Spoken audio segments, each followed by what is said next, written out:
You know, you've been doing this in various forms through your whole life. And how did you get into it? How did you start it?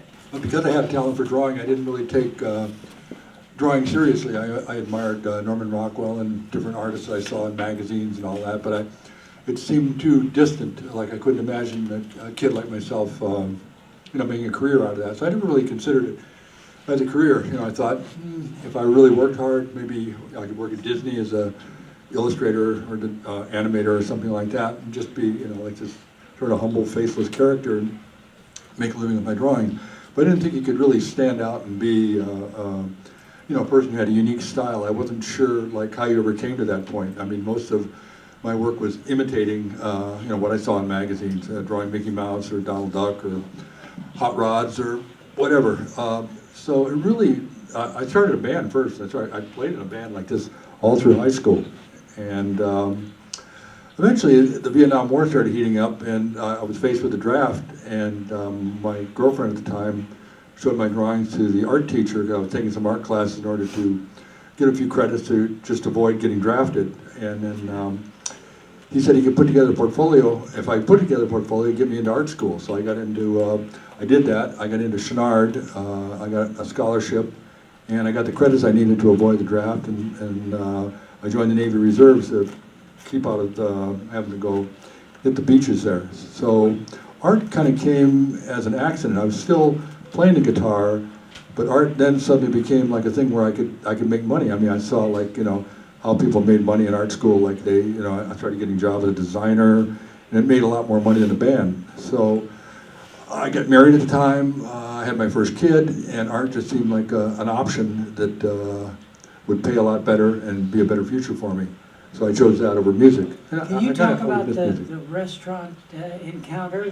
Yeah, I mean, so even though I had sort of made that choice, I mean, I still was like a nobody. I mean, nobody would have paid any attention to me, but I was working in a magazine in Westwood Village at the time, and I was eating in a restaurant, and a guy named Ron Cobb, who was a pretty famous underground cartoonist at the time, he appeared in the LA Free Press and all over the country, walked by my table, and I was eating a sandwich and drawing, and he said, "Hey kids, can you do more of that stuff?" And I said, "These weird cartoons?" And he says, "Yeah, like could you do like like a whole page of that stuff?" He saw you doing it in a restaurant. He saw me drawing in a restaurant, yeah. Yeah, he did. I mean, at that time I drew obsessively wherever I was. I was like a doodle guy, So if I wasn't like talking to somebody, I was probably drawing a picture. So he saw me drawing, and he said he was starting a production, not a production company, but a distribution company that would take underground art and distribute it to underground newspapers all across the country, and he needed more artists, and I looked like I could fit the bill if I could actually do the stuff that he needed to have done. So suddenly I was like in the East Village Other and Detroit Free Press and places like that. So it gave me a lot of exposure when I didn't really have, the ability. It wasn't like I graduated from art school and I was a really hot artist. I was basically a wacky kid who could do sort of like acid head cartoons that really appealed to like underground art. And that got me a comic book with the print mint and a lot of attention. And I met a guy named Rick Griffin, who was another big artist, and he gave me a break by handing me an album cover that he had to do. And because he was my friend, he just said, give it to Jim. And suddenly I got an album cover. It could have taken me years on my own to like show my portfolio and walk around town and meet people. But these two guys like kind of took me under their wing and gave me breaks. So I would say for me it would have been difficult to do it on my own. If I'd just gone out there and never met those guys, it could have taken me years to really like get my first big job. And instead I got my big jobs faster than my ability to do them. So that was a big problem. I also thought that it made me work harder. I mean, I thought like, well, this is my big break. I got to do something really good for it, and it worked out well. I mean, once I had an album cover, then it was I got a lot more because then it was like, yeah, Jim can do album covers. So it was I just quit art school and started working commercially, and just never looked back. And that was 1969. So that was a while ago. What kind of drives you to do this? Because these are very creative across the whole spectrum of things. The movie posters and magazines and all that stuff? I tend to visualize things. I visualize things really well, and because I have the ability to draw, it's easy for me to look at a blank piece of paper and I see a picture, so I draw it. And when I got commercial work, I mean, I would talk to somebody and they would say they want, they want something based on Egyptian mythology, and they give me some song titles, and they'd say they want this creature or that creature. So then it became me just looking at a piece of paper and then start roughing things out. Like I would look at a book of Egyptian mythology and draw like a scarab or something like that.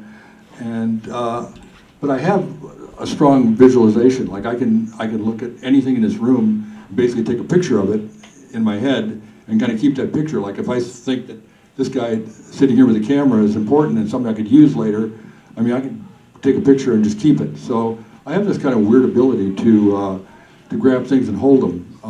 And odd things sort of set me off. Like my wife will tell you that I'll see something, I'll see a palm tree, and I'll go, that's a great palm tree, I got to do that.